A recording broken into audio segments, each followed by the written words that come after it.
Welcome back, American Dream. I'm your host, Kevin Lam from the Maison Group, and today I have the pleasure to kick off this segment of the show at one of Seattle's most iconic landmarks, the Space Needle. Originally built in 1962 as the World Fair Expo centerpiece, it has since now become the hub for arts, music, culture, and sports. You've got theater, museum, and the Climate Pledge Arena, home to the Seattle Krakens, all just right here surrounding the Space Needle. And the lower QueenAnne neighborhood, in which all of these reside, is a vibrant community filled with bars, restaurants, and a nightlife scene that you do not want to miss. And today I'm excited to go check out one of locals' favorite hangout spot, the QueenAnne Beerhall right here in the lower QueenAnne area.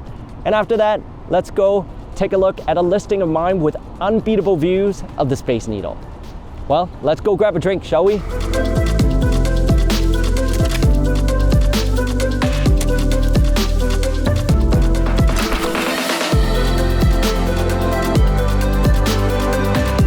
All right, hey Juice. Kevin, what's up, brother? Thanks for having us right here at the QueenAnne Beerhall. Thanks for letting us have you, man. This is amazing, and look at the food that you have.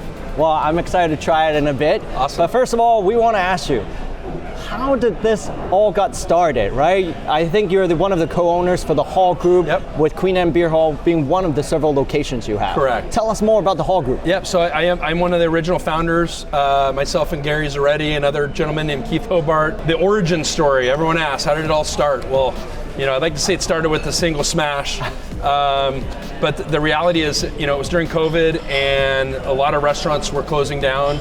The QueenAnne Beerhall was an established place already for several years. Sure. And just due to COVID and other circumstances, the business was up for sale, and it's been a lifelong dream of mine to own a restaurant. Wow. Gary Zaretti, who I mentioned earlier, my business partner, he worked for, he's like a 30-year restaurant veteran. Gotcha. And I knew I needed a strong operator to do something like this. And at the time, the restaurant he was working at had closed as well, so the timing worked out. Perfect timing. Perfect timing, you could say. It was actually the worst time and the best time to open a restaurant because no one was going out during COVID. Yeah. But it was a perfect time to start because we knew that eventually things were going to come back to reality, or we hoped. Yeah. But I always believed that we would get back to normal. And how do you guys go about selecting the beer that you serve here? So we have 32 taps, which Wow. is Huge quite a selection. bit. We have a combination. Most of our beers we source locally. We do have some imports that come in from Germany, just because it's the origin of beer. They make some of the best beers. Sure. So we carry our German beers, but most of our beers are local. We work with a lot of the local breweries here.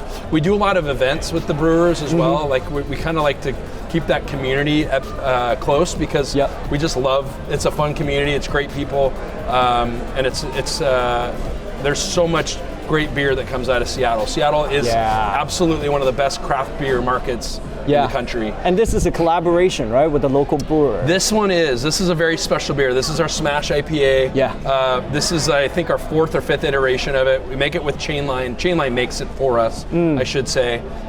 Smash, it is an acronym. It stands for single malt and single hop.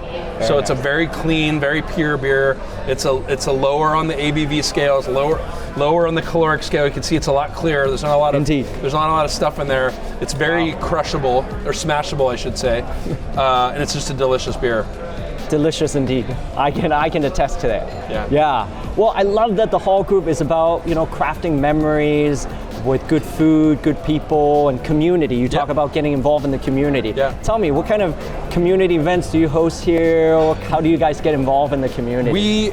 We host events all the time, and to the degree that not every event is going to be a home run, and in some cases, you know, we may lose money on hosting an event, but to me it's more about the experience and letting someone leave here with like a memory that they want to come back and do it again. So it's all about creating those experiences.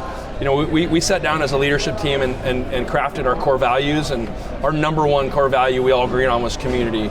And number two was experience. Like, you know, and I know that some maybe they go hand in hand, and they do. They all kind of go hand in hand with each other. But community, it's all about bringing people together. Yeah. Whether that's the basketball community, hopefully coming soon back to Seattle with the NBA, whether it's the Kraken community, whether it's the local high schools that we support, whether it's different organizations like the GSBA that we're really involved with. So we're all about giving back to the community, because at the end of the day, that's, those are our customers, those are our people, and I figure if we can create a place that they continue to come back to and call their home away from home, that's what we want to be here. Love it. Well, thank you for providing such a cool community hangout spot for us. Thank you, man. Love the QueenAnne Beerhall. Awesome, Love to Kevin. continue to see its success. Awesome, brother. Thank you. Thank you. Appreciate it.